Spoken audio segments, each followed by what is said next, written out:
I'm Holly. I'm Leslie. And we would be dead.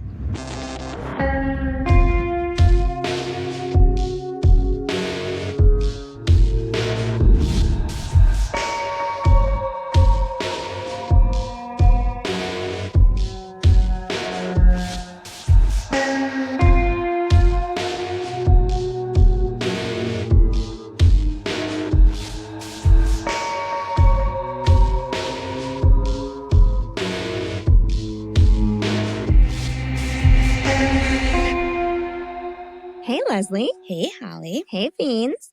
This week we have a rather obscure and violent case for you all. Oh, no. I know. And it's a modern one. Okay. We got out of the old-timey times for like a hot minute. Man. Sometimes we have to. It's hard. It's a whole new world. It is a whole new world, literally. And this case is one that I actually hadn't come across in my many internet true crime travels. I've never seen this one before. And that's strange to me, given that it happened in 2021, 2022. So it's pretty recent. And at that point, we had already started this podcast, which means that, like anything that happens, I usually get at least 4 to 5 messages with a link to the story. Right. So I'm surprised that I just never heard about it. Yeah. Not even one time during its tenure in the headline circuit. Even after I saw this headline, I could only find very limited coverage of this case, which is also strange to me given how extreme it is. Usually stuff like this, and I'm not giving any spoilers away right now, garners more headlines. I'm totally stumped as to why it didn't. Yeah. And also, on the rare occasion that this case is brought up, I have found that it's usually linked at least loosely to another incredibly strange, obscure, and violent case that happened in the same town. Okay. Yeah. Now, I'd ask what's in the water there, but the population is so small that there doesn't even appear to be a lot of comprehensive testing. Yikes. Yeah. The water's not great, but you know what? We don't really fully know. So what is it? Where is it? And what's going on? Well, this week we are talking about the grisly murder of a Mitchell County, Iowa woman named Angela Nicole Bradbury. And though we know who killed her at this point, I still, when I started out, even with all the facts in front of me, couldn't really tell you why he did what he did. It's one of those. It's one of those like, well, he has no explanation. It just happened. Huh. I mean, I have theories now that I've done all of the write-up and everything, but like, there are no quotations from this person saying why they did what they did. Right. Just doesn't exist. Which is the worst. Yeah. These sort of random acts of frightening violence are the ones that scare me, and I think you and a lot of our listeners the most, because you just can't ever predict them. So get ready to be uncomfortable walking around alone for a little while, you guys. I already am mostly, so I'm pretty covered there. All the time. Yeah, we're pretty nervous a lot. Yeah. So if you're not, I am so sorry. Maybe you will be now. And just to give credit where credit is due, I was made aware of this case thanks to Charlie Bourne's TikTok account, which is excellent. I have to give her a shout out. I highly recommend you check her out. Tell her we sent you. She doesn't know us, but it can't hurt to put some good karma out into the true crime world, right? Sure. Yeah, cheers, Charlie. Well done. But endlessly scrolling true crime TikTok to find new and interesting cases to explore is not without its problems. And I don't want you guys to think that's where I go for all my facts. It most certainly is not. However, sometimes it's a good place to just find a couple titles I've never explored. But all that staring into a screen can make someone a little pale. Can leave you a little dehydrated, just distracted, sitting there forever, forget to have a drink. Sure. I thought you were a ghost already. I look like a ghost. Yeah. It's true. Leaves you a little cross-eyed, too. Mm. That's why I have that wonky eye. It's not a good look, let me tell you. And we've been trying to plan another photo shoot, so this really isn't the time to look ghastly. Absolutely not. Bad timing. And I tried every serum, cream, and potion I could get my hands on, but nothing seemed to do the trick. But then I came across an ancient secret. A secret ingredient that has been compared by many, and by many I mean me, to the fountain of youth. Ooh. I know. And that secret ingredient is just a little pinch of validation. A hill worth dying on. That one got me so good that I had to move away from the microphone and take off my glasses. Whew. Oh my gosh. It was haunting this week. Yeah, well.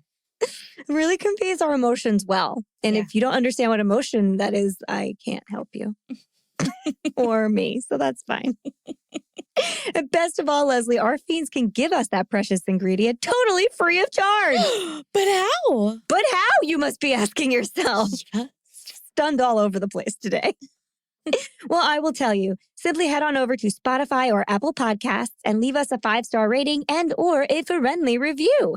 It really is the only way to move this podcast forward. Ratings and reviews equal attention, attention equals support, and support equals more and better content for all of you. Huzzah. That's a good one.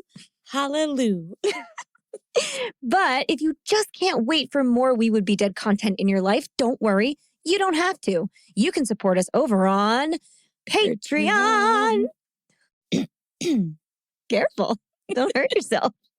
There, for just a few dollars a month, you will gain access to our entire catalog of 30-minute horror movies, special minisodes, our weekly after show, Host Mortem, which is available in both video and audio formats. Maybe you want to see our faces. Maybe you don't. Both are okay. Check out our faces. You know, maybe they're scary. Maybe they're awesome. You don't know. You can't tell. If you left us some validation, maybe you could. Just saying.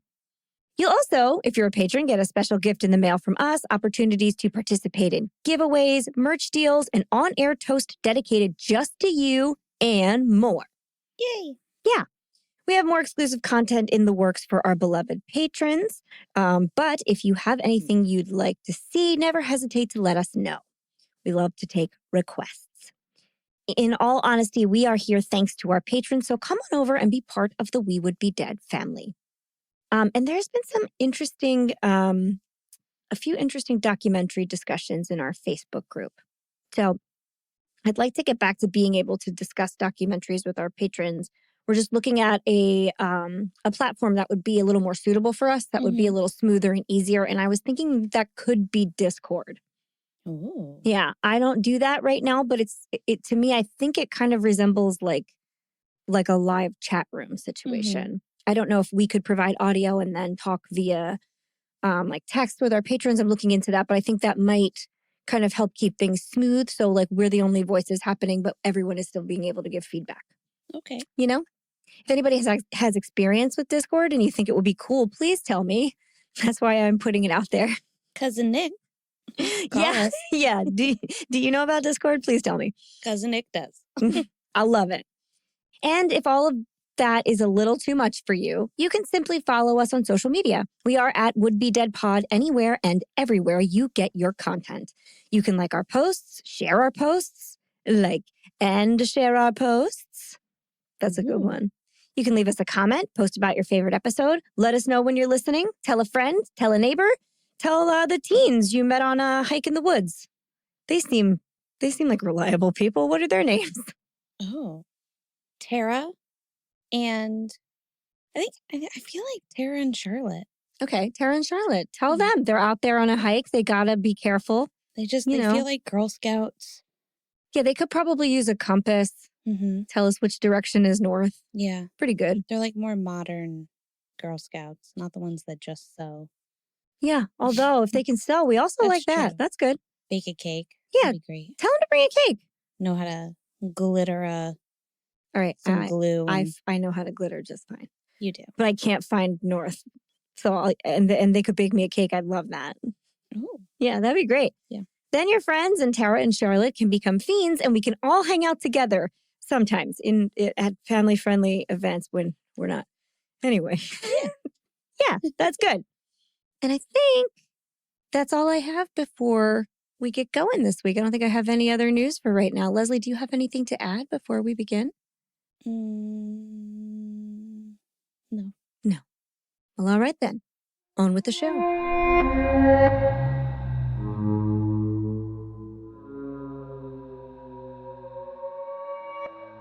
Mitchell County, Iowa is a quiet place to live. At 479 square miles and just about 10,000 people living there, there's probably a lot of breathing room. Now, these stats might mean nothing to you if you're anything like me, who just kind of can't put that concept into reality without a comparison. So if you're a New Jersey resident, Mitchell County is about the same size as Morris County, but Morris County has 514,000 people. Mitchell County has 10,000 people. Wow. Yeah. So it's sparse. Yeah. There's like 23 people per square mile in this town. Okay. So you may be alone a lot. I don't know. Sure. You know, there's probably a better chance, though, that you know most of your neighbors in Mitchell because there just aren't that many of them. And Mitchell County, a lot like Iowa itself, is very white, very rural, and very hilly. I thought it was flat. It's not. It's full of those hills of grain. Okay. Rolling away. Nice. Yeah. Okay. So they're walking uphill and downhill. then back, but they're gentle hills. They're not. You're not hiking up a steep hill. You're just kind of like moseying. Okay. Yeah. A gentle hill. Same. Like you could probably roll down it. Yeah. It would be fun. I like that. I feel like that's a good band name. Gentle hills. Gentle Hills. It sounds like you have small titties. Oh, for sure. These are my gentle hills. Yeah. Let's adapt that. Yeah. Not steep mountains. Gentle hills. I like it. The average income for an individual as of about 2020 was $38,000 roughly. So, you know, they don't have a ton of money to spare, but they're getting by. Like a household income is, you know, $66,000, I think. Yeah, it's tough. Yeah. But things cost less. The average home costs about $165,000. Oh, well, they're rolling in it. I know. I'm like, that average Wait a home? second. That can't be possible. They're doing well. That means middle. For $165,000 in Cape May County, you can get a shelf in someone's shed. Yeah. That is all. Yeah. Absolutely. And you have to bring your own sleeping bag. Right. And there's someone else living there. And no air conditioning. Yeah. So, I mean, good for you, Iowa. The county seat of Mitchell is the city of Osage, even though none of the native inhabitants of Iowa are Osage. What have you? Okay. And the city's website looks a lot like a mock-up of Pawnee, Indiana. Looks like Leslie Knope made it. It's just like a bouncing soccer ball and like a big font. Right. Okay. But it does have a slightly bigger parks department because they have like a trillion parks. There are also 7,921 agricultural parcels in Mitchell County, which means a lot of fucking farms. Just farms for days. Just farms as far as the eye can see. Which also means there's not a whole lot to do. We've explored this concept in a few other cases before wherein, you know, towns that don't have like a close urban center and, you know, your neighbors are really spread out, young people tend to get bored. Yeah. And then they turn to less than savory pursuits to keep themselves amused, you know? You got to do something. Now, the reason I'm covering the whole county and not just one town or city right now, like we usually do, is because the story kind of bounces around from location to location within and around Mitchell County. But the surroundings don't really vary all that much. It's all kind of the same. And if you think there isn't a lot out there on Mitchell County, then you should see the Wikipedia pages for its individual cities and towns. It is bleak. They're like one paragraph long. Right. And I was looking for like, well, what's the history? What kind of jobs do they have there? Nothing. Okay. On July 12th, 2021, by my estimation, it was a pretty nice day in Mitchell County, Iowa. It was warm but dry. The high was at about 85 degrees. And then at night, the temperature will plunge down into the 60s so that you can have an open window. The hell is that like? I don't know. It's like stifling and wet here all the time. Yeah. Even when it's sunny, it's still wet. And by 5 o'clock that evening in Iowa, though, the temperature was still at around 85 degrees in the sun, but the temperature was steadily dropping and there was a nice breeze, which is the perfect time for a nature walk. Ooh. I would fully go on an evening walk if that's what the weather was like here and I wasn't being immediately eaten alive by a tornado of mosquitoes, like in a Looney Tunes cartoon. Yeah. You know. And a great place in Mitchell County to take a nice evening nature walk was, and I'm sure still is, the Greenbelt Trail. The Greenbelt Trail is 11.3 miles of paved walking path wide paved path, and it goes over some scenic small bridges and winds along the forest along the Greenbelt River. This is not a difficult trail. We have talked about hiking through the woods before. That's not what this is. It is wheelchair accessible for the whole 11.3 miles, which means it can't be that hard to walk. And as I mentioned, there's gentle hills, not steep mountains. And there are a ton of access points and loops wherein you can go in and out or choose a shorter walk if you like. This is like a very easy trail to walk. Okay. And it's manicured. Nice. Yeah, the whole thing is manicured. The grass around it is mowed nicely. The forest is kind of contained and shaped. Nothing is like reaching out onto the paths. It is clear traveling. So it's not perilous. And I want you guys to not have that in your brain when I talk about what happens next, even though it might make more sense if it was. At 5:27 p.m., a 15-year-old local girl was taking a walk down that very trail when she was stopped in her tracks by a horrifying sight. There, among the lush grass and stately trees, was a human skull dangling off a wooden spike that had been driven into the ground. Okay. Yeah. Not what you want to see. No. But the reason I really drive home how nice this trail is that is so obvious. Seeing that is like, there it is. It's not hidden in the dense forest. It's like right there. You're right. Okay. So she immediately called her mother because honestly, you never know. It could have been some teen who thought they were like funny planting Halloween props around to scare people or something. It could have been some sort of practical joke designed for a certain person. And this poor girl just happened to stumble upon it. She really didn't know what she was looking at, but she knew there was a chance that it was bad and that she didn't want to get closer. So I'm totally cool with her calling her mom. That makes sense. So her mother immediately comes over to the trail, drives right over, comes out. And when her mother sees it, she knows right away that this is a real skull. Right. And she calls the damn cops. And not just any cops. She goes right to calling the sheriff's office. She's like, you are the sheriff. Yes, the boss. You need to be here like now. Because the other thing that you should know about Mitchell County, Iowa is that there's like not a lot of crime. Before this case, there was like one other murder. And then that's kind of it for like 100 years back. It just didn't happen. It was totally outside anybody's like reality for that to occur. So the police immediately send officers to the scene. And the first to arrive was Deputy Tyler Rothmeyer, who took custody of the skull and brought it right to the state medical examiner's office in Ankeny, Iowa. So the cops come out and they don't even waste any time. They like grab the skull and immediately drive away. They're like, take it to the ME. We have to know what's going on. Which I don't know if that was best practice. Because taking it away right away means that you couldn't really do a whole lot with the scene. But I don't know.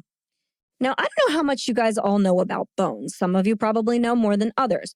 But just a skull, that's all you have. That can only take you so far, right?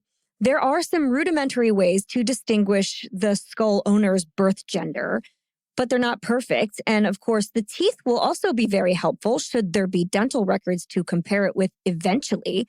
But you can't really just pull up dental records without like having a person that you're like finding. You can't say, I just want dental records that match the skull. You have to say, we suspect it could be this person, and then try to match them. So on site, the best the medical examiner could do with this thing was say, yep, that's a skull, all right.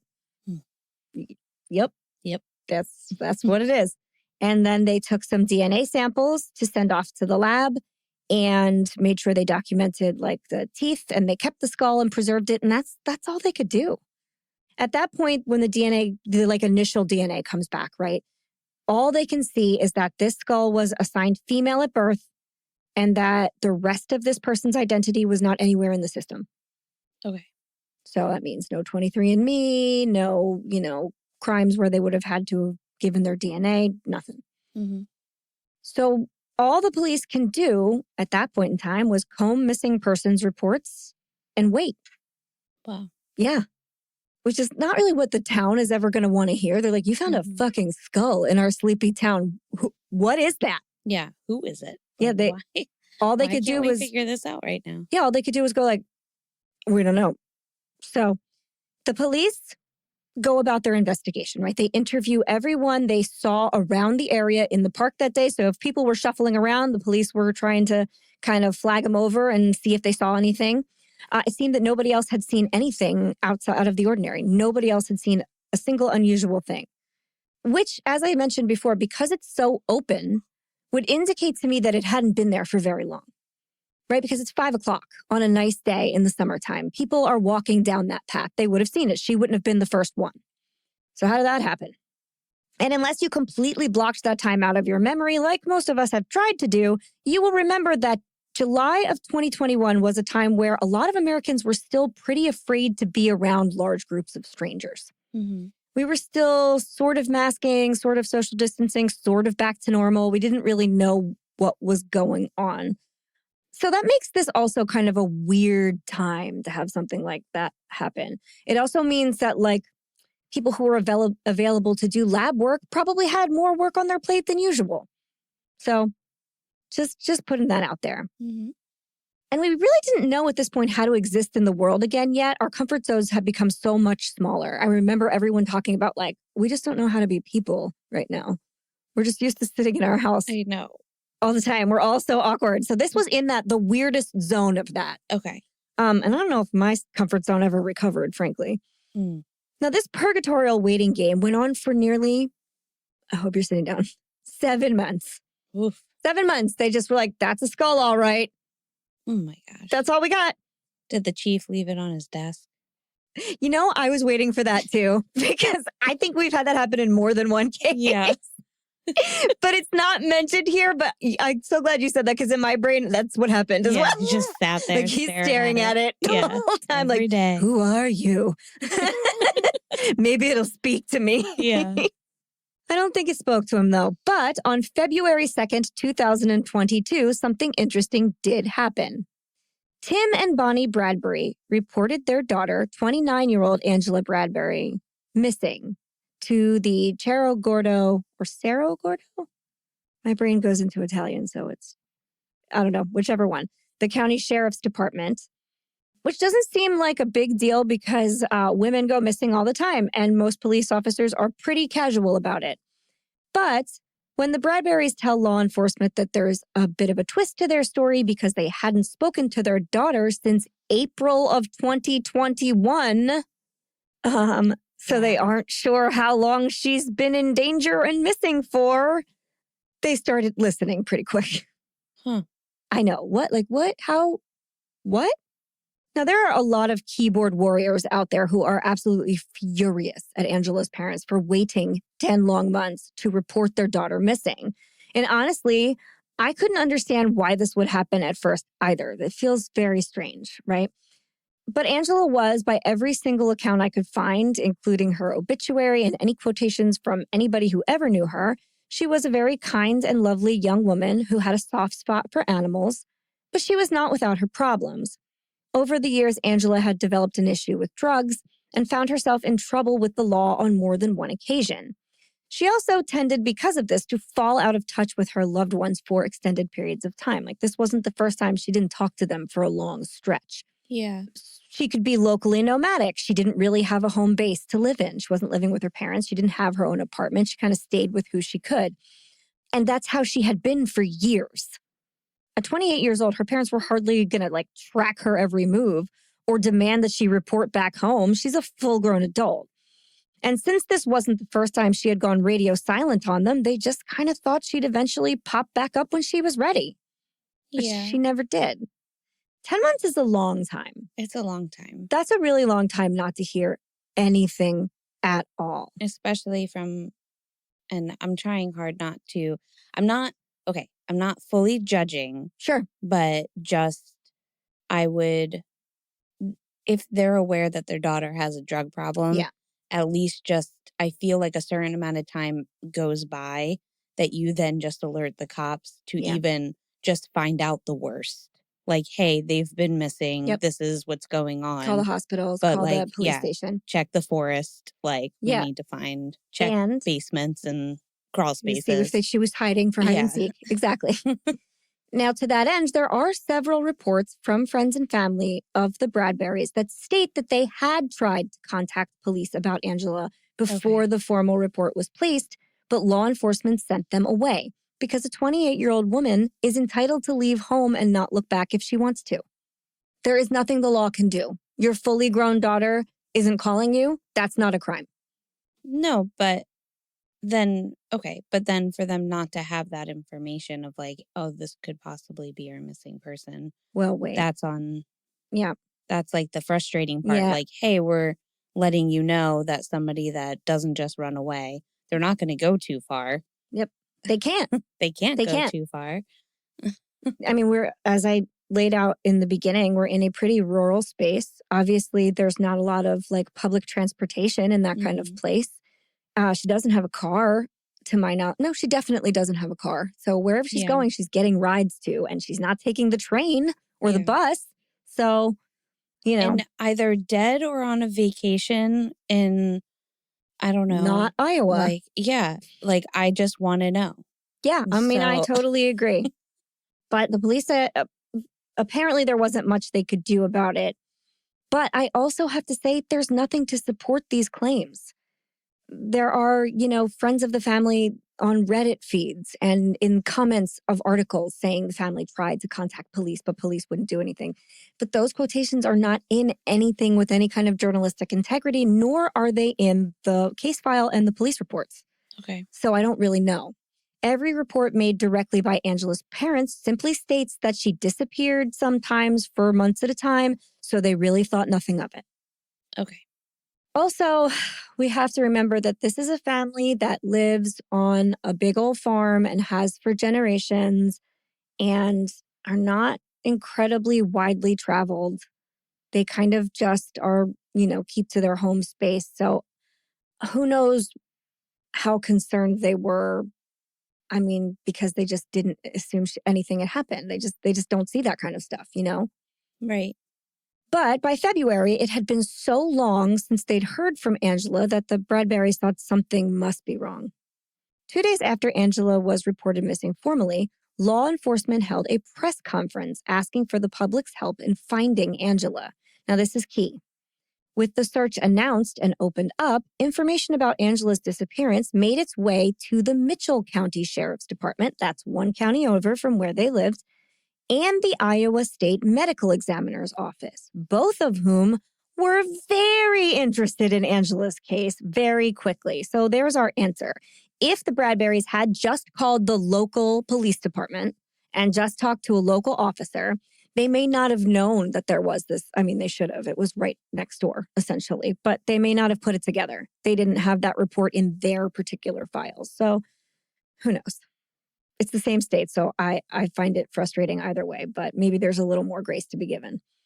But the medical examiner and the Mitchell County Sheriff's Department are both wondering if perhaps Angela is the rightful owner of their unclaimed skull. I mean, the dates are a little wonky, but it could add up pretty easily. And with all of their powers combined, law enforcement starts to put pieces together. First, they gather all the evidence that they can from Angela's parents, which is information about Angela, a sample of her DNA, which is probably hair from an old hairbrush or a toothbrush or something, or any of her other belongings. They also give the police Angela's dental records, access to all of that. Okay. During this time, law enforcement also gets in contact with the last people to see Angela alive, a group of friends that she was staying with at the time. On February 11th, the skull discovered in the park is confirmed to be that of Angela Nicole Bradbury. So, within just a few short days, they make this connection that the skull is her. So now we have a victim. It's time to create a timeline, right? According to Angela's parents and friends, she was technically unhoused and in between jobs. And though she loved them, Angela wasn't particularly close with her family. And she wasn't particularly close with any of her friends either. After she disappeared, it seems as though nobody ever really went looking for her. Angela's life went wherever the wind took her, and the downfall of that is that she was never expected to be anywhere with anyone at any point in time, so no one could really tell that she was gone. Yeah. When you have no home base and you don't talk to anyone frequently and you have no appointments or job to show up for at a certain time, you just can't tell if you go missing. Right. So I think that's always kind of scary too. Like, you could just not know someone's gone. Okay. Oh. To make matters worse, April 7th, so just a few days after she went missing, would have been Angela's 29th birthday. And she had made plans to celebrate with her parents. But the day came and went and she never showed. So where was she? I mean, that would merit me trying to find her. Oh, okay. It's her So whole that's birthday. Confusing. Yeah, I agree. And they say this? Yeah. Yeah. She was supposed to like have dinner with them for her birthday and she just didn't show. And they were like, I guess she did something else. Yeah. I mean, I guess I also wonder, I don't know how much more we'll go into like what the family, well, because based on her obituary, it's very nice. yeah. But so I just wonder if it's like, if she is having trouble with drugs, then they're probably just used to this And that's maybe tired of it. That's what everything I've read has indicated. There's Yeah. not a lot of formal commentary on that because it's not a nice thing to say about your kid. No, but But yeah. she does have a police record for Yeah. drugs. So she'd been brought in several times for drugs. Her family admits that she And do hung they say out. what kind of drugs? No. Yeah. They say that she hung out with a lot of the wrong people and she had some not so great boyfriends and she just did this kind of stuff. They loved her and she was very kind, but she wasn't super reliable and she had been in trouble. So they kind of were like, okay, I guess you're just not going to come home then. Yeah. I mean, at first they're probably kind of mad, honestly. I'd be kind of put out. Be like, we made plans for your birthday and you just didn't fucking show up. Okay. Yeah. You know, I'm sure it's upsetting. That's one side of it. Yeah. I'm really trying hard to like be as understanding as I can for these parents, but it is hard. It's hard to identify with that. I think that it's more I think what's hard is that the way that they're presenting it is that they don't want to be too harsh on their daughter, which we've run into that where they're like, they're a light, they're a beacon. They walk in a room and it glows. Yep. But and they may have once been that person, but at this point in time, they are probably not, which I still think is okay to talk about because I think it makes more sense as to what happened. Oh, like I totally agree. How somebody could even find themselves maybe in this situation. Absolutely. You know, not that it has to necessarily ever be a reason, like it's not a good reason. Right. But it's something that makes more sense. Like, well, knowing that is very important to know, like, well, what are we looking for? What could have happened?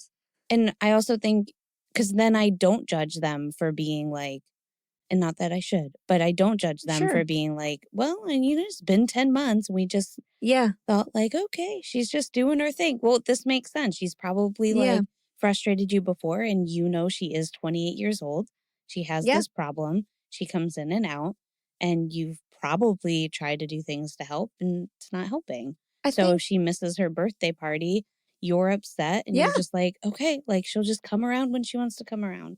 I think the fact that she's also been an adult for like 10 solid years means that like these parents, it's probably not their first time talking about something like that. And they live in such a small town that their tone may seem more familiar than it would be if it were anyone else. Yeah. They might be like, well, Angela, like that's what she does.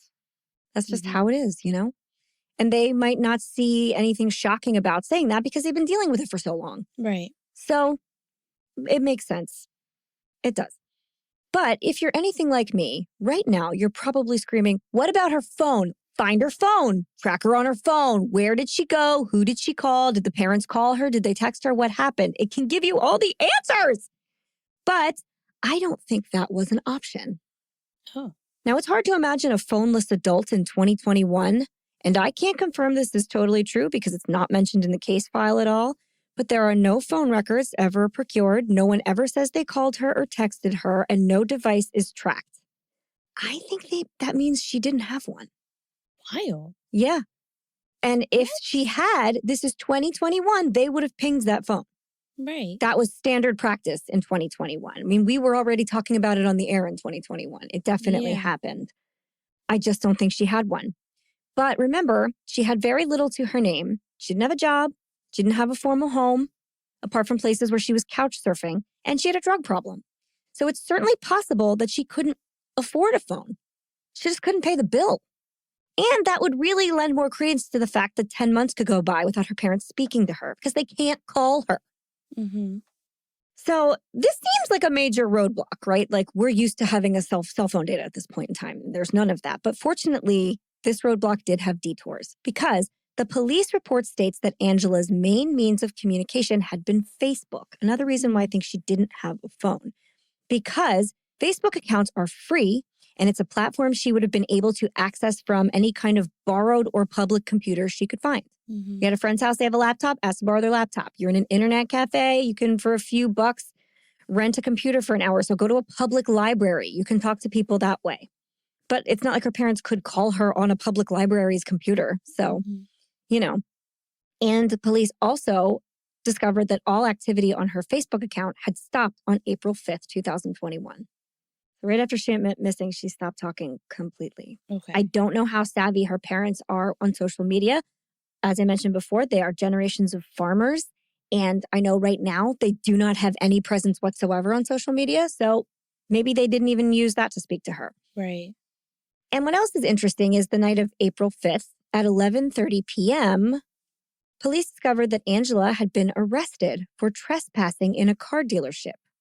So the night when all communication stopped, she was arrested and brought into the jail. And she was brought in alone, so she wasn't with people. We have no idea what she was doing there or how the police were alerted to her presence. No one mentions that ever. Why was she in a car dealership wandering around? You have to be like kind of fucked up or like looking for something or waiting for someone, I guess. But this was after hours. It's 11:30 at night. Nobody's dealing cars. But she was brought into the Cerro Gordo County Jail. And that's the county where her parents live.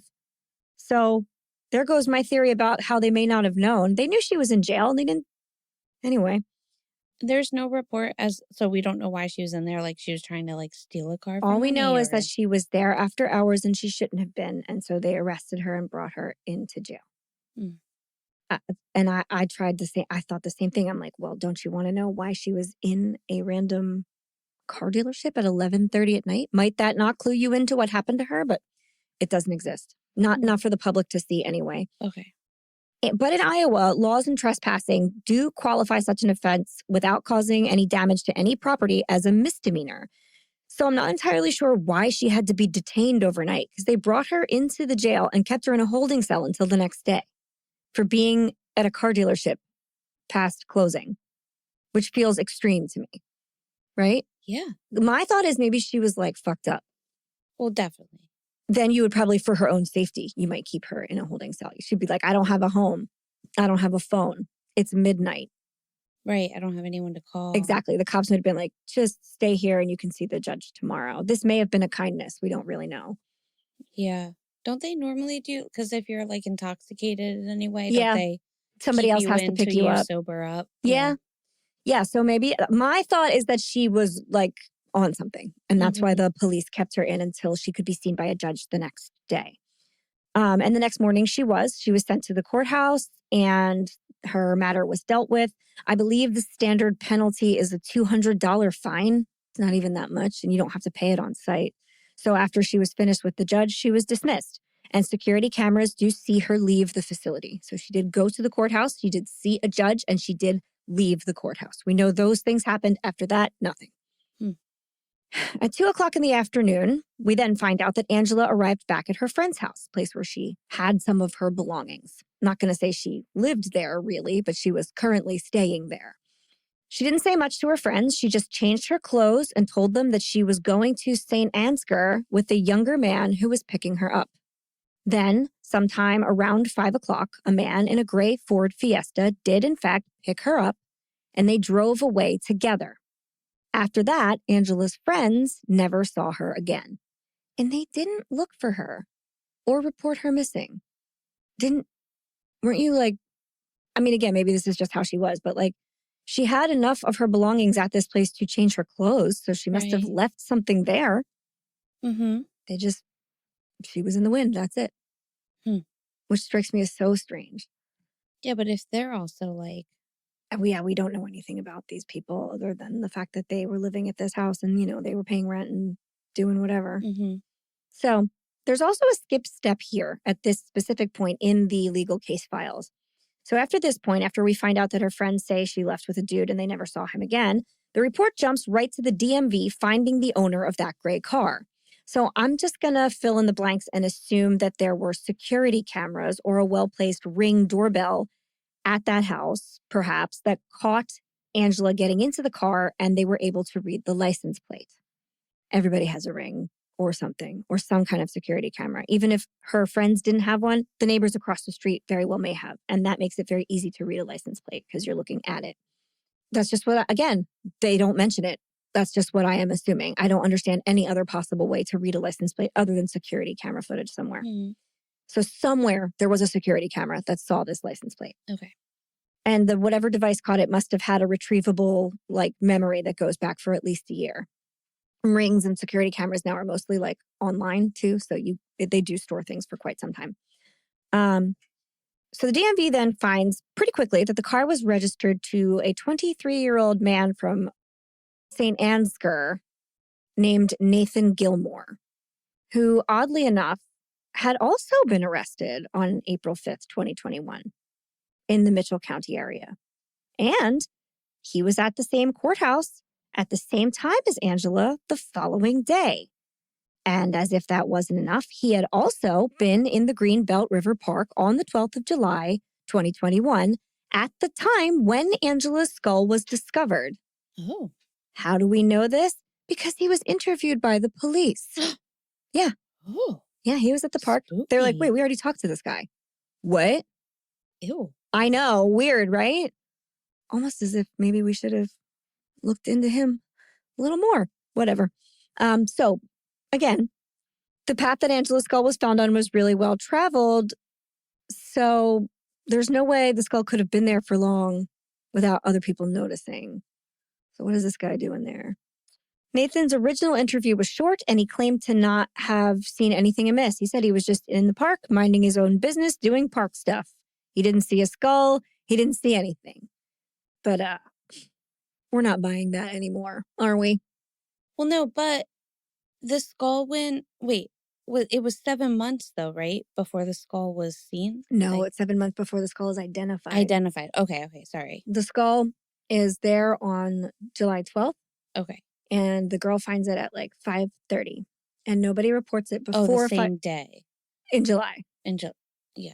She was last seen in April. The skull was found in July. I know, yeah. Yeah. So and so she's the first and only person to report seeing that skull, which leads us to believe that it was just put there right before she came upon it, basically. Because it was so obvious. Yes. Okay. Exactly. Okay. So that's why when cops question people, they're like, somebody had to see something or do something. Mm-hmm. But no, everybody was like, I don't know what you're talking about. And the cops are like, guess you don't. But maybe that was protocol. Okay. But I don't think that's the case anymore. So it was time for them to start digging into this guy, Nathan Gilmore, right? And speaking of digging, on April 5th, 2022, I know we're skipping forward in time a little bit more. That's just how this case is because the months in between steps, so the report for missing persons and the press conference happens in February, and our next big date is in April. It takes time to kind of process all that stuff. That's what's happening in the interim. So right now we're at April 5th, 2022. And while one team looks into their most likely suspect, one Nathan Gilmore, another team headed back out into the park to look for the rest of their victim. Sure enough, they find more remains buried in that park. Mm-hmm. The medical examiner then determines that these remains also belong to Angela Bradbury. And it is at this point in time that her cause of death is determined to be homicide. Am I confused as to why they didn't search the park for the rest of this body back in July when the skull was discovered? Yes. Yes, I am. And they do not explain it ever. Mm. What? Why weren't there dogs everywhere in that park the second you pulled a skull out of it? Right. They didn't, there's no documentation of them even looking around to see if it was dug up anywhere. I get that it's an 11.3 mile trail, but it is a manicured trail and you are the police. Right. That's confusing. Thank you. I find that that's to be like a dropped ball. I find that to be not only confusing, but irresponsible. Right, because, okay, you find a skull and the first thought is, where's the rest of the body? Right. Why didn't they immediately go, well, it's possible that the rest of this body is somewhere close by? Yeah. That's usually the first thing the police do is they go look around here first, and then we can think maybe it was transported from somewhere else. Mm-hmm. Nope. They don't do any of that.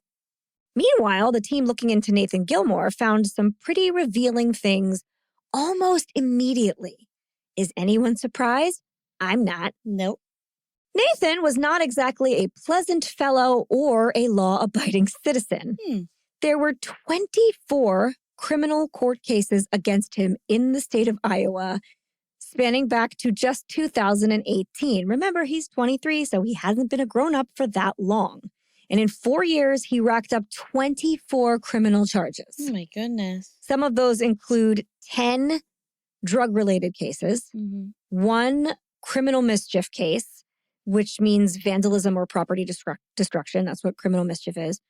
There are also 2 cases for operating an unregistered vehicle, 1 for harassment in the 3rd degree, and 1 for violating an order of protection. That is a restraining order. And that's the one that blew things open. And it's going to make you guys mad at the police again. Oh, no. Yeah. The order of protection was for Nathan's ex-girlfriend, who for ease of explanation, we will call Dahlia, though it should be noted that this is not her real name. Dahlia seemingly does not want to be connected to this case or Nathan at all, and frankly, I can't really blame her. Yeah. So respectfully, we're using a pseudonym. Okay. Dahlia had reported Nathan actually on several occasions for domestic violence. He had hurt her. He had threatened her life. He had even engaged in a high-speed chase with her down a local highway. So he was like chasing her car off the road. Oh, so scary. That's really scary, right? I found that one to be, I mean, like all of it is really bad, but that one is so unhinged. Yeah. It's not something you hear about a lot. But it didn't end there. And Dahlia had receipts. In March of 2021, Dahlia had filed for an order of protection against Nathan Gilmore, and it was granted. On April 11th, he was arrested for violating it, an action he would go on to repeat in the future. He was even at the courthouse the day that Angela was at the courthouse for issues with Dahlia for violating his restraining order. He did this a lot. Yeah. You know, I feel like you shouldn't have a lot of opportunities to do that. Right. Otherwise, why do you have the restraining order? Yeah. You should be in jail. I'm sorry. Well, or at a mental health facility. Like or you should have an ankle bracelet or something. Like you can't just keep doing it. Something's wrong. I mean, it's like baby reindeer. Oh my God, it is like baby reindeer. Ugh. And just like that, he was back out on the street every time. I can't handle that his last name is Gilmore. It's just causing problems. I'm so sorry. I'm so sorry. It's just awful. I'm sorry. It's okay. So the paperwork on this file, the file of Nathan and Dahlia's incidences, which is not short, includes screenshots of messages Nathan had sent to Dahlia's boyfriend via Snapchat. Now, the reason he used Snapchat is because people who have no internet savvy thinks it disappears right away. And it looks like it does. A Snapchat message exists ephemerally in your phone. It looks like it's gone. It's not gone. It's very easy to retrieve. So don't fall into that shit if you don't want people finding your snaps. Just saying. Right. I mean, also Snapchat is very popular for the youngsters. Yeah, then absolutely it was. He's considered a youngster. Yeah, definitely. So this message was sent on August 26th, 2021. This is like a month and a half after the skull was discovered. And here's what this message said. I'm warning you, it is fucking gross. And he's not very good at speaking. Quote, and remember, this is to Dahlia's boyfriend at the time. Quote, you'll be looking like the body they found outside Mitchell, boy. Bold of you to assume I'd be running when you won't know I'm behind you, smiley face emoji. IDGAF, which means I don't give a fuck. What your pockets be looking like you messing with the wrong character if you think money gonna get me. Die with the wad in your mouth. IDC. I don't care. LOL. Laugh out loud. I'm in my pocket with my knife, and the bubbling noise blood makes when air passes through the hole in a neck before it reaches the mouth makes me hard. Gets me off. Want to see a dead body? Find me then. You got patience. I'm always down to throw 100 emoji. Good day, my boy, BOI. Behave yourself. I'd hate to see your kid be a bastard like Dahlia's will be. I don't speak whatever language that is fluently enough to tell you exactly what it means, but it sure does sound to me like Nathan is admitting to killing someone, beheading them, and putting their body in the park. Ugh. To me, it also reads like this action was some kind of threatening stunt designed to get his ex-girlfriend's attention. Because women love a man who will kill them if they don't submit to his violent bullshit. That's what we love. We love it. Feels so good. You're so strong, Daddy. No. And I have to wonder why this message didn't make law enforcement investigate Nathan right away. Because they have had it for a while. Oh. It is on file. Yeah, okay. It's on file in his, I violated my restraining order file. I gotcha. Right, so the thing is the message is from August. Since then, he has been brought in a couple times for violating this restraining order. Why the fuck didn't you read that and go, oh, shit. Yeah. We're looking for, so this guy did something. Or he's going to. Yeah, and there's clearly something wrong. I agree. He should either be in jail or at a mental health facility. I agree, but the cops are like, oh, he's just a youth talking big, whatever. No, youth talking big doesn't talk like that. No, and if they do, you should bring them in every time. Mm-hmm. Because you shouldn't be talking like that. I'm sorry. Yeah. Don't confess to crimes that have already happened if you do not want to face consequences. I'm sorry. That's insane. What a crazy thing to do. Oh, boy. Anyway. The good thing at this point in the case is that this was enough information for a judge to grant the detectives on Angela's case a search warrant for Nathan Gilmore's home and for them to bring Nathan back into the police station for more questioning. Okay. So they're like, all right, at least we can shut it down now, right? On August 19th, because we're now in August, all of these things that just happened took time. After April, they had to read things and think about them for a really long time and sift through his many police files. So August 19th, 2022, a couple police officers bring Nathan into the station for questioning. And this is not like, hey, can we talk to you? This is like, you have to come with us and we have to ask you questions. And then another team of detectives go about searching his house, which searching is such a loose term because all they had to do was walk into the living room to find things. Nothing is hidden. Displayed in his living room is a whiteboard with a drawing of a goat's head in a pentagram.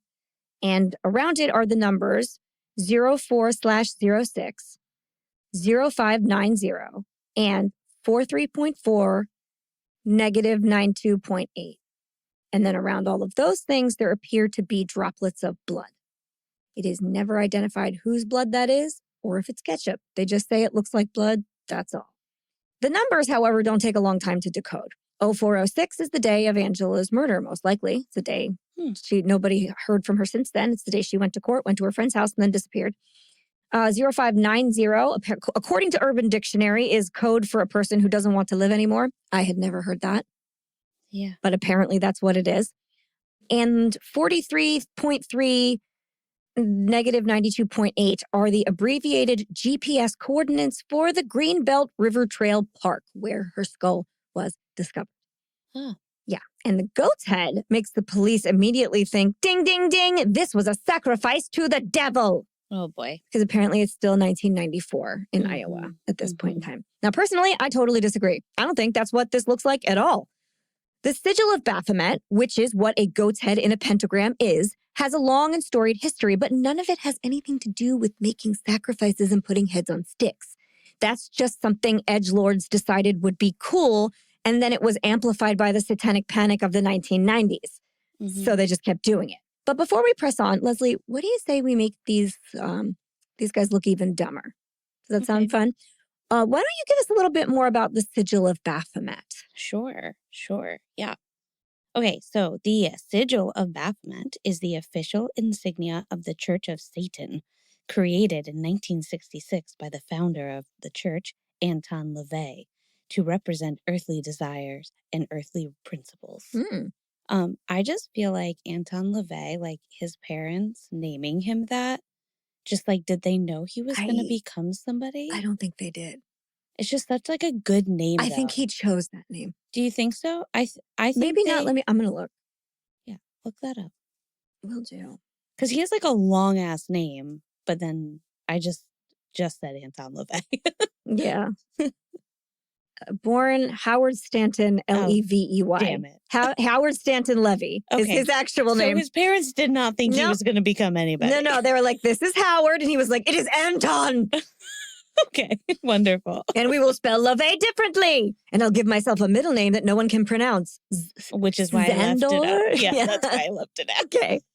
Then I will shave all my head and keep just my evil mustache. Yeah. Anyway. Yeah. I mean, I do understand how the cops got to where they got. Yeah, I know. I guess that's going to be the point of this. I understand. Anton LaVey's portrait is also like him with a snake. I know.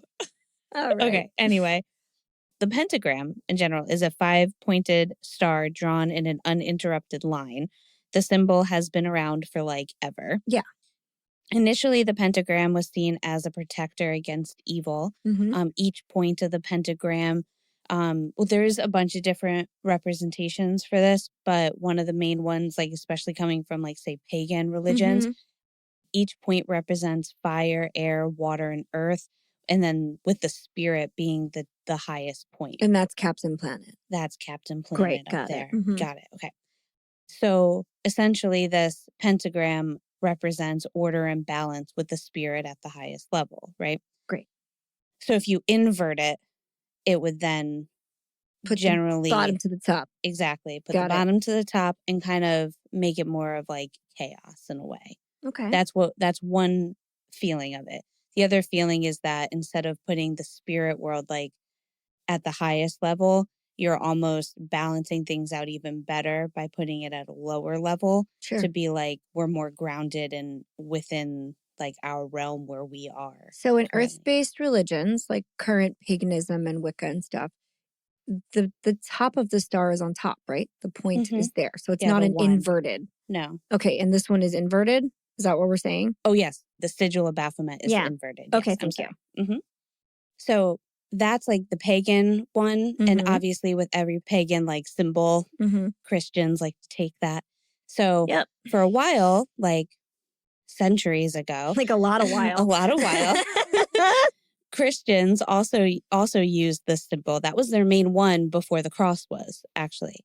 So that one symbolized, instead of like earth, wind, and fire, all that, it was like the five books of the Bible. That is so interesting. Because now they're like, the devil! Right. It also can represent Jesus on the cross.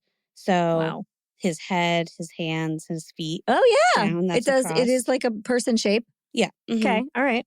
But at some point, they switched over to the cross. I think it was more like an aesthetic thing. I think there was like a king that decided to wear a cross, like aesthetically pleasing. And everybody was like, that's what we're doing now. They were like, this looks better. Yeah. Your pentagrams are clunky. Yep. Okay. But Christians used to put this pentagram like on the outside of their houses for like protection. And it was a big thing in like the household. But then at a certain point, certain people were like, we don't like this symbol anymore. And anybody that's using it is bad and it's wrong. And you mean Christians said if you're not just like us, then you're the devil? Yeah. That's weird. Yeah. That never worshiping happens. the devil. And again, Christians looking at it one way with the 1 point up. Sure. If you invert it, that means chaos and evil. That's so funny. I've never noticed it being upside down in anything. Yeah. It's really funny. So that's where they started to get like some issues with it. And they started to connect it with like people believing in demons and using that as a symbol to like bring demons up and use them and things okay. that, I'm looking right? at the sigil right now. So the way the star and the goat's head is connected is that the horns are 2 points of the star. So that's Well, why the yeah, so shape we're looks not like quite that. there yet. So that's Okay. I think that's why I couldn't see it in my head. Not to okay. give away any of your information, but No, I it's couldn't see okay. why it wouldn't look normal. And now that I'm looking at it, I'm Right. like, oh, it's because that's how the head is formed. Right. Okay. Right. So if you flip it on its head, so it's just this Yeah. like this very obvious step into creating It's this the same goat head. shape. It's the exact same That's shape so as a goat's okay. head. Yeah. Now it makes more sense to me. So now we have this goat, right? Mhm. So again, back in the day, there was already deities like Pan and course. other goat gods that Fawns. fawns that people would worship or just kind of have there as like I guess they were idols, so they'd Aren't have they them usually there. like indicative of earthly delights They too? are, yeah, and sometimes they can be for that protecting of the home Sure. and balancing and Of this earth. of this earth. Got it. Yeah. But there's like a little bit of chaos and stuff that will happen with them as well. I'm a Capricorn. I am familiar with chaos goats. Yeah. It's fine. So basically the church itself was like anybody that is worshiping these, which a lot of them were essentially like middle class Christians at the Of time who course. were using them because it was just like a fun thing to do. Yeah. And they all of a sudden were just like, it's all wrong and you'll go to hell and this is terrible, right? They love to So they change the shunned rules. them out. Yeah. And there's like a whole other history with like the Knights Templar as well. Yeah, wasn't that bring them in. assigned to the Knights Templar? Like they didn't use it themselves. The Catholic Church assigned them. They're like, they use this. They like demons. Yeah, well, they were trying to get rid of them Of at course. a certain point, and so then they just started making up rumors that they worshipped Baphomet. And this is like one of the first times that you hear the name Baphomet, which Yeah. was like taken Mhm. from like another name. But and they were just like they worship this Baphomet that's like a devil of chaos. They, have sex with each other. Ugh. They're just awful. They're awful people. Much like Lot. Yeah.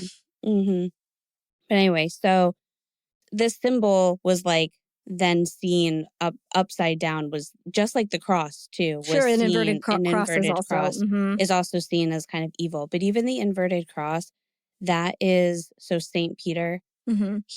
When he was crucified, he wanted to be buried. He wanted to be on the cross upside down because he didn't think that he was worthy to die the same way that Jesus did. Oh my So God. in that sense, again, it wasn't an evil thing. He was No. just like, this is how my like Lord and Savior died, turned me upside down. No, it was. And then that turned into being like this evil so thing. weird.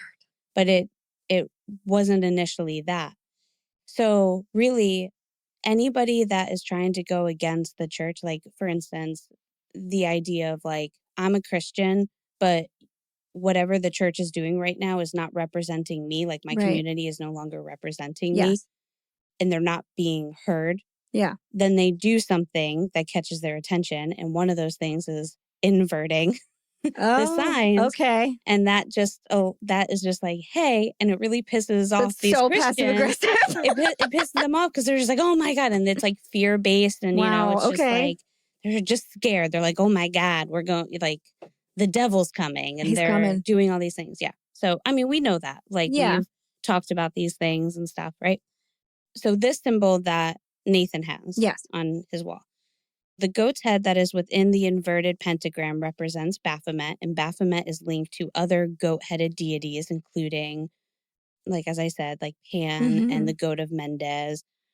And these gods, like, they can represent, like, lust and debauchery.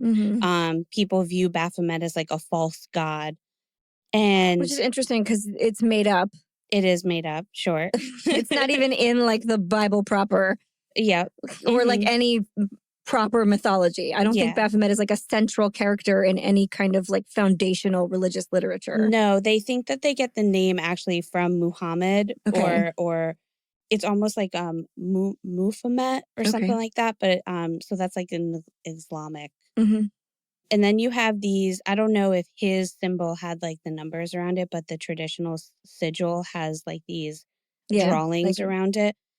And those words a lot of time mean, especially the one for the Church of Satan, they read out Leviathan, which because is Anton LaVey was so dramatic. Just so dramatic. But so when you have this inverted symbol, sometimes that like spirit of the underground or like under the water Leviathan is like that sea god, which so is like the like Kraken. the Kraken, exactly. So that's what that could be. Yeah, I don't think he went into all of the numbers and specifics. I think it was just like the inverted star with the goat's head, and then any numbers on it were the ones that I read out. So maybe they were in place of the numbers if he was clever, right? Which I'm not going to give him credit for. And there are no pictures of this drawing anywhere online. So we are left to wonder. So when you are actually looking at what that pentagram is today, you have like this old symbol, but then Baphomet being in there, this goat's head, is a fairly new like thing. Yeah. So it's not something that should really be feared. It's not an ancient symbol. It's not some ancient symbol in any way. And like you said, Baphomet was like, where did it come from? It just appeared. Right. I'm on board. He's great. Whatever. But it is not really a foundational character in any like organized religion. There's often the tarot card that depicts the devil will be a goat. I don't know if that's the writer deck is newer and that's where it came. I don't know what the timeline is on that because I didn't look that up this week. But I do know that it wasn't like one of the old gods. Like it's not that. We're not talking about actual Pan or, anybody that is in the pantheon. That's not a thing. Right. So the idea that somebody would sacrifice to Baphomet, what does that mean to you? After your research, what do you think of that? So it doesn't really make sense because if we are just looking at Baphomet in this Sigil of Baphomet, then based on the Church of Satan or LaVey's like intent of it. LaVeyan Satanism. Yeah. Right. And where he got it from. The main purpose of it was to symbolize a concept of balance, with Baphomet representing a goal of perfect social order. Okay. Yeah. So I don't know. To me, it's like that has nothing to do with like someone who you would be called upon to sacrifice for. Yeah. To me, especially with the Church of Satan, they so don't want your sacrifices. They don't want your sacrifices. They don't want you to harm anybody. No, they really don't. They don't. To me, it's like a humanist religion. Sure, but not absolutely. even religion. Like that's like what they go against too. No, I mean, they're like a little bit movement. It's more of a movement. Yeah. It's just kind of live your life and don't hurt anyone. For sure. I know the Satanic Temple has like a religion's clearance because I know that they use that position to further any worthy causes that they're behind. They're like, well, we're a church. So the people that belong to our church having access to abortions is part of our religion. It's a religious ceremony to us. So if a woman is a card-carrying member of the Satanic Temple, her religion dictates that she may choose to not carry a pregnancy to term. Right. Those kind of things. Right. And then, and as you know, and kind of what you're saying there, the Satanic Temple and the Church of Satan are They are different. Two different things. They both use Baphomet as a symbol, but that's about it. Right. And directly on the Church of Satan's site, they will say that they do not believe in demons or ghosts or spirits or anything like that. All of it is just fun. Yeah, that's like a principal tenet amongst them. So if anybody does believe in it, that they should seek mental health. This is why I actually love Satanists dearly, because their set of beliefs is just like, no, we're not bringing any of that onto the table. We are present. We are here. We are now. We are grounded. This is what we are focused on. I think faith is a beautiful thing if you have it in a way that uplifts you and others and brings you comfort. But I think once it starts enforcing rules, it gets pretty dark. Yeah. And that's the kind of the foundation of most satanic religions as well. Yes. Okay, so right on their site, I love their frequently asked questions. If you guys are bored one day, please just go to the Church of Satan's site and enjoy. Okay. Question. I am having experiences with demons, or I feel that someone is attacking me on a supernatural level. What can you do to help me? Answer. Satanists do not believe in demons or other supernatural beings, nor do we believe in spells. Seek help from local mental health professionals to assist you to get over these delusions. I fucking love that. Question. I am a Satan or an Antichrist. I want you to recognize. I know. Actually, sorry. I am Satan, but I like I am a Satan. I like better. I am a Satan much better. I am a Satan. That's great. Or the Antichrist. I want you to recognize this and help me realize my destiny. What will you do? Answer. We don't believe in such myths. Seek help from local mental health professionals to assist you to get over these delusions. Yep. That is sound advice if you think those things. One more question. Please. I am having unusual dreams about things like Satan, Lucifer, devils, demons, and I believe that I have a special power. Can you help me with these? Answer. Dreams are simply an indication of your personal psychology.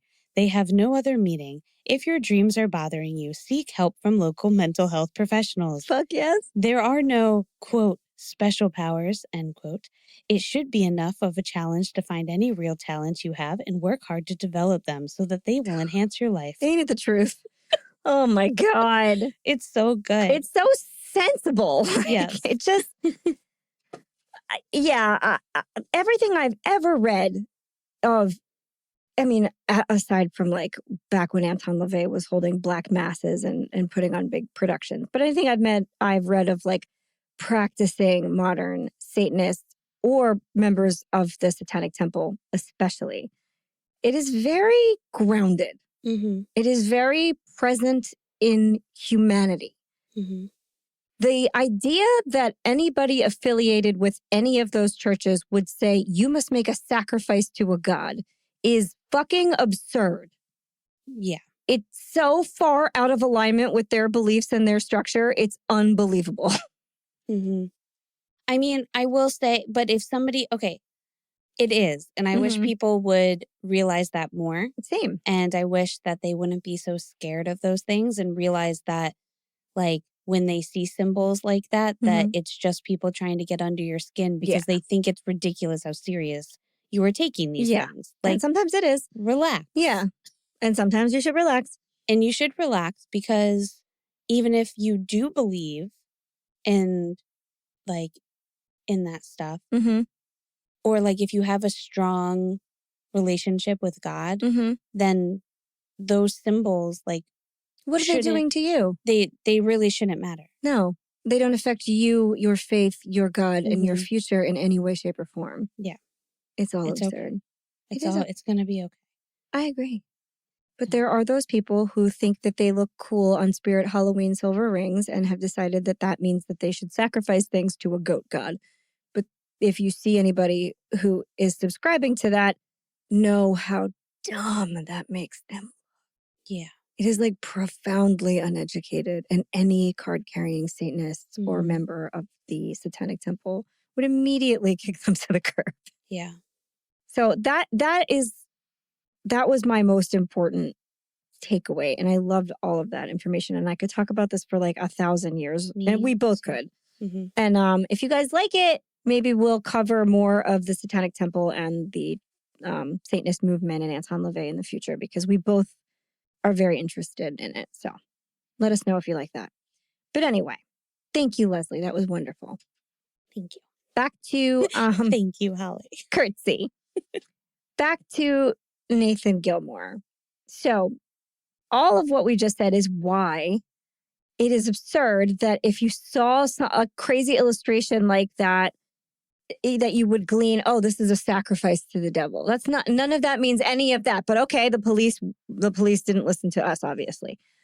It's pretty clear also that Nathan lied to the cops the first time they spoke, when he was like, I don't know what, I never seen no skull in my whole life. I was just in the park being a guy in a park.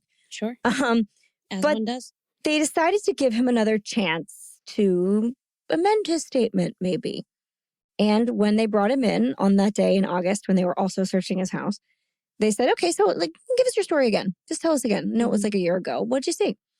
And he, this time, said he was in the park and he did see the skull, and he described the skull on the stick in pretty pitch perfect detail. Well, I mean, how do you forget it? Yeah.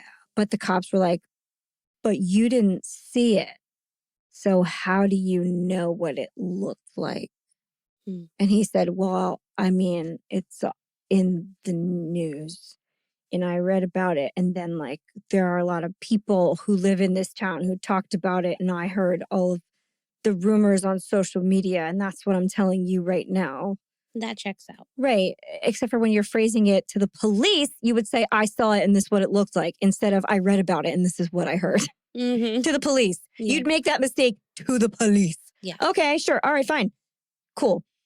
He also then said he had no idea who the skull belonged to. He's like, well, I mean, I heard about it, but I don't know whose skull it was. And you're trying to ask me about this girl, Angela, and I don't know who she is either. But we all know that that isn't true. And before long, his story started to change because they keep him in questioning for a while. And, you know, it doesn't take long for some guilty people to crack. Mm-hmm. After some prodding and the police revealing the fact that they knew Nathan was in the courthouse at the same time as Angela and that she was seen leaving her friend's house in his car, he admitted to a second version of the story. And in this one, he says that he did pick up a woman near the Cerro Gordo County Jail on a Tuesday in April of 2021 after his court hearing. When asked to describe this woman, he gave the police a description that matched Angela.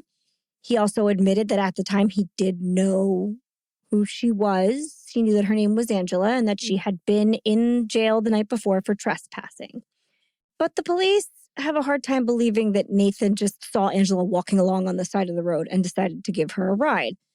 So they press that a little further and Nathan changes his story again. This time he states that Angela had left the courthouse with him, which I will now reveal that security footage confirms. So they could also read the license plate because they saw him driving away with her from the courthouse. Yeah. So, and he admits that he drove her to a house somewhere in southern Mason City where he dropped her off. And then after giving her a ride back there, he left. He stated that after he dropped her off, he went to his parents' house for lunch. And then he went back to St. Ansgar to finish the 5 remaining hours of his shift at Casey's, which was a local gas station chain where he worked. Now, this is a chain. Like in New Jersey, we would have Exxon or Mobil or whatever. And after he was done with work for the day, Nathan said he went home and he stayed there for the rest of the night, and that was his whole day. We don't believe that, though, either, right? But say we choose to believe him, right? That shouldn't be hard to confirm, right?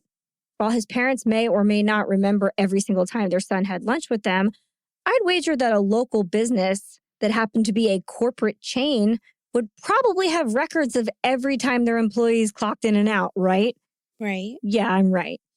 Time card records from Casey's would show that on April 6, 2021, Nathan clocked into work at 7:03 a.m. and then clocked out at 12:01 p.m. This corresponds with the fact that his court date was at 1 o'clock, but he arrived early, which he would have been asked to.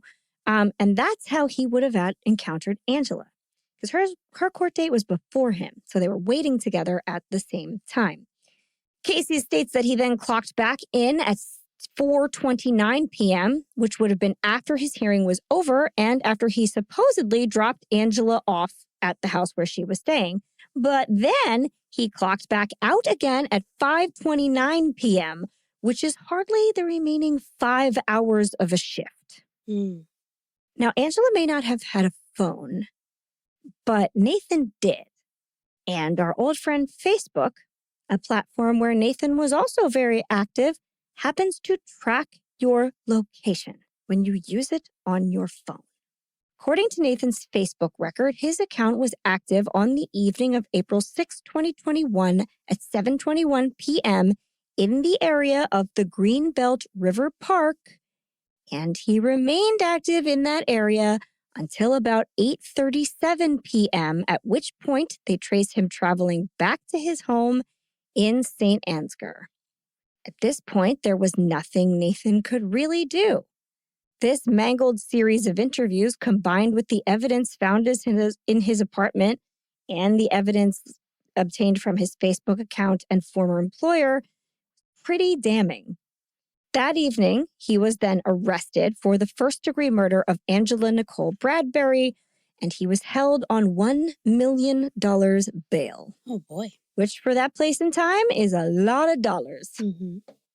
Quickly, the police, the families involved, and the press dubbed this murder a satanic sacrifice. Oh, boy. But I still don't think that that's what it was at all. And I'll go into why.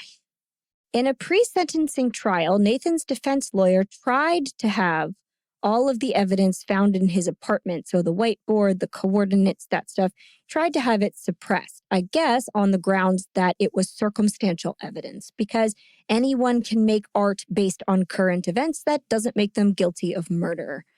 This was a little bit different. Mm-hmm. So his defense attorneys knew that this was a gamble.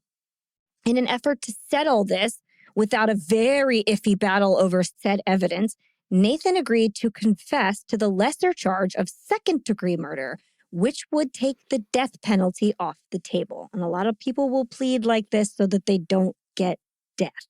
And I guess in Iowa, they're still executing people. Mm-hmm. In a lot of the country, they're not. But still, anyway, his official confession on the books states, quote, "I met someone, I stabbed her in the neck, and I went back to work. I never even knew her name until she was reported missing. I don't really feel anything about it. It was easy and not the worst thing I've done." Gross. What? Also, like, it definitely was the worst thing you've done. Shut the fuck up. Nathan Gilmore was eventually sentenced to 50 years in prison, but will be eligible for parole in 35. And for anyone keeping score, that is in the year 2058. Upon sentencing, the judge said, quote, "I would indicate to the court and Mr. Gilmore that you really lack insight and remorse into what you have done." Yeah. You think? Mm-hmm. Tim Bradbury and Alyssa, who is Angela's sister, she's married, she has a different last name. We do not need to throw her to the wolves. Just Alyssa is fine. Both made victim impact statements. And I think most memorably, Tim Bradbury said, quote, "The head that I kissed goodnight hundreds of times, the head her mom placed her hand on to feel for a fever, the head of which the most perfect, mischievous smile would creep, the head her beloved dog Batman licked with enthusiasm. You took it and placed it on a spike in an attempt to appease the devil inside of you. How could anyone do that? How could any decent person sleep with that on their conscience?" He went on to say that, quote, "While this murder was meant to be a sacrifice, I want you to know that the one and only sacrifice that day was your future. The rest was unfortunate collateral damage of a dark, sadistic soul." Heavy. Yeah. And just to clear things up now and translate the rather unbelievable things that everybody just heard, what this means is that, not the victim impact statement, all of the jargon and evidence that I stated before, what this adds up to is this series of events, okay? So what happened is that Nathan and Angela left the courthouse together on April 6th after Nathan's hearing had ended.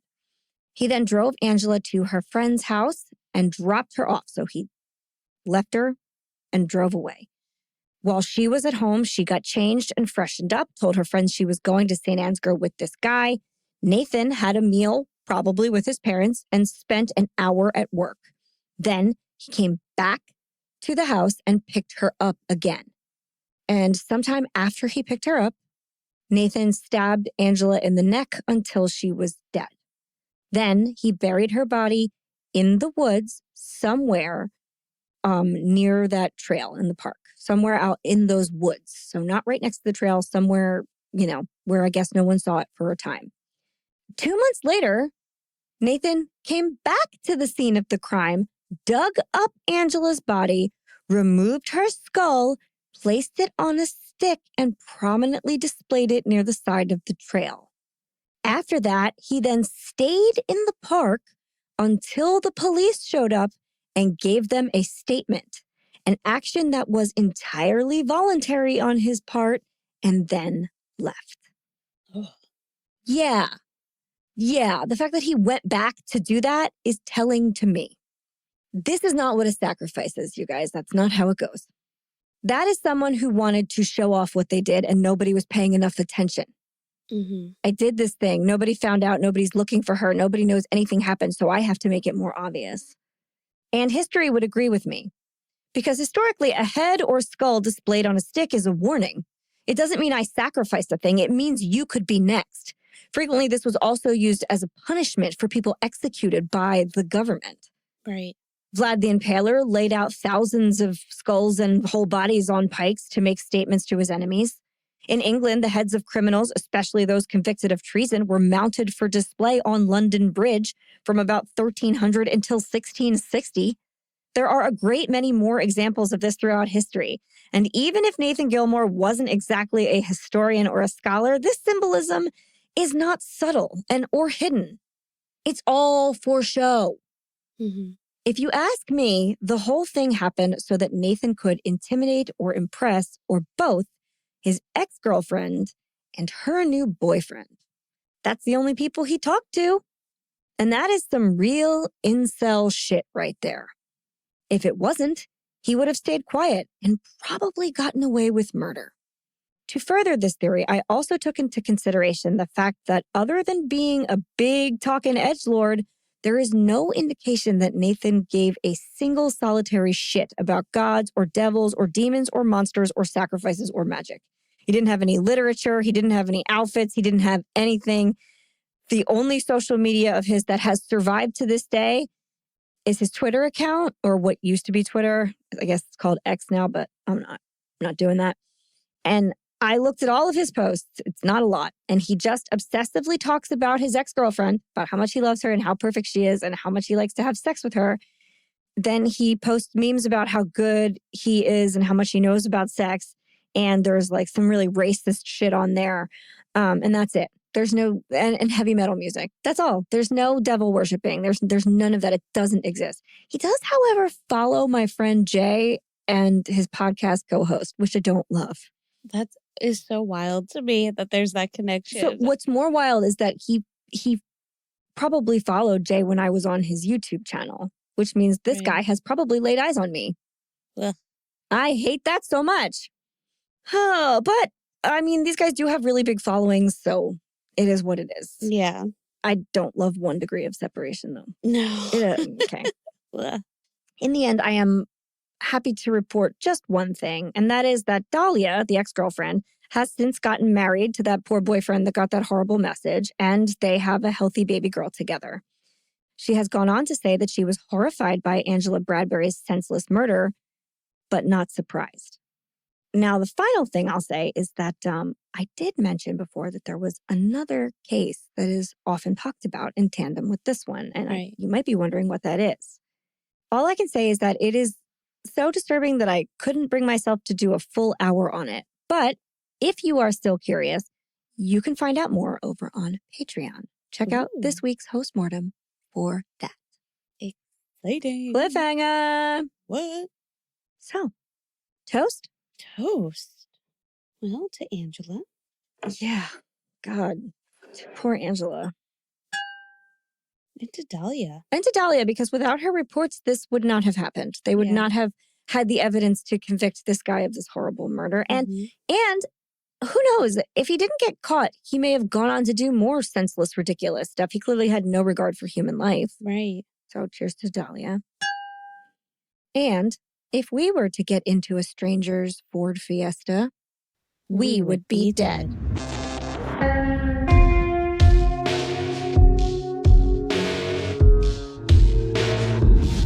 Thank you for listening to the We Would Be Dead podcast. Hit subscribe now to never miss an episode. Rate and review our show on iTunes. Follow us on Facebook, Instagram, and Twitter at Would Be Dead Pod. And join our Facebook group to discuss the podcast and more.